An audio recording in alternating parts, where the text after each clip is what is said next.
As an adult, you are needing to understand why you are in a certain dynamic, or you are in the dynamic you are in at the moment, and how it's unfolding. The dynamic unfolds as a result of choice. When I talk about choice, I'm talking about your choice to be in a relationship with this person, to end up living with this person or connected to this person. And it also hinges upon the way you address the red flags, which is crucial for your outcomes.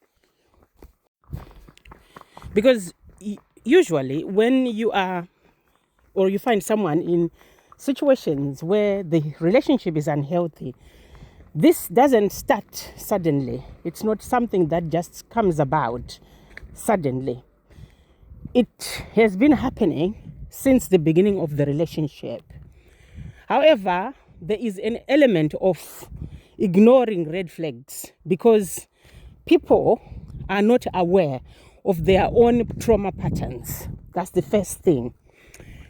Because you don't understand your trauma, your earlier life dynamic, and how it affects your choices in life and relationships.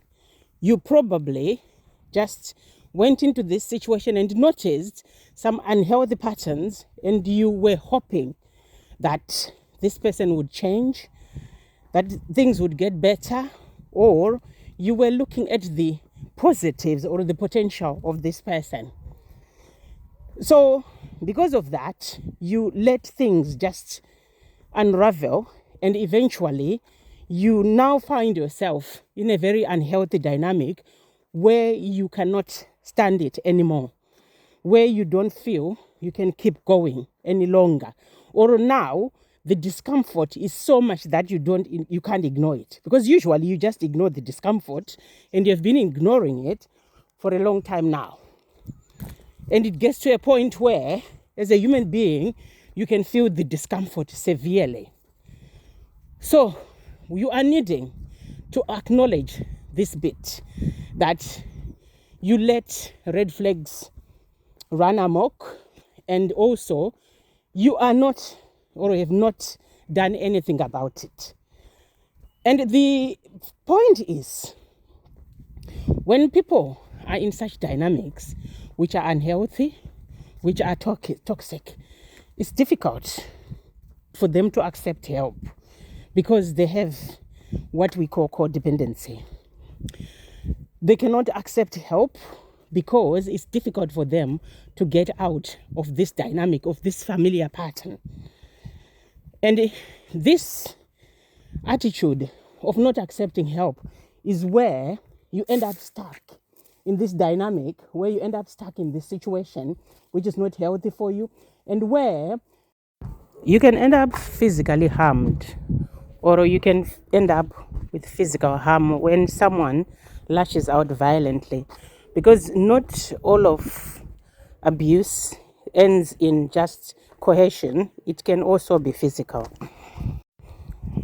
The challenge with not acknowledging your own part in such a dynamic is that you will never learn, and it's going to be someone else's fault all the time.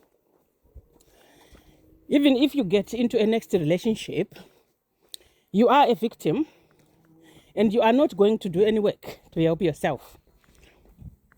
And when you get into a next relationship and there are problems, it's about you. And these people are making mistakes, they are wronging you all the time. And we might emphasize with you and know that it's your trauma. Equally, we won't be able to do much for you, because at the end of the day, empathizing with you does not change your life situation. What changes your life situation is for you to do inner work, to help yourself, to improve your relationship outcomes, to improve your relationship dynamics, to improve how you do boundaries.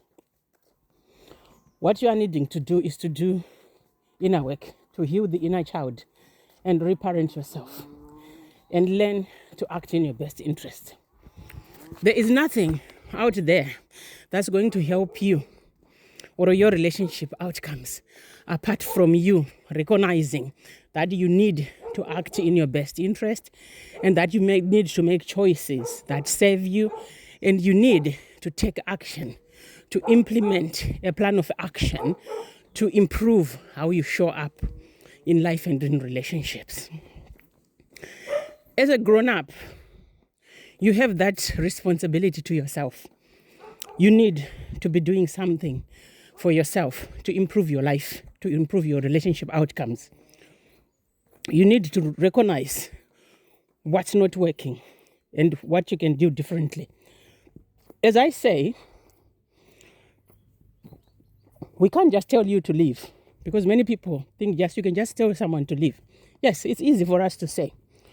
But for anyone who understands autonomy and how the human functions, you recognize that the person will leave when they are ready to leave, not because we told them to leave. That's why people stay in these unhealthy relationships. And what I recommend, rather than telling you to leave just like that, is to prepare to leave. We can only teach you to learn how to live with or without this person. Because when we teach you how to live with or without this person, if you decide that you don't want to live, at least we will help you to make improvements on how you show up in this relationship, so that you don't get too much damage, so that sometimes that person might also begin to shift how they view you, because at the end of the day, the dynamic unfolds as a result of the contribution between both of you.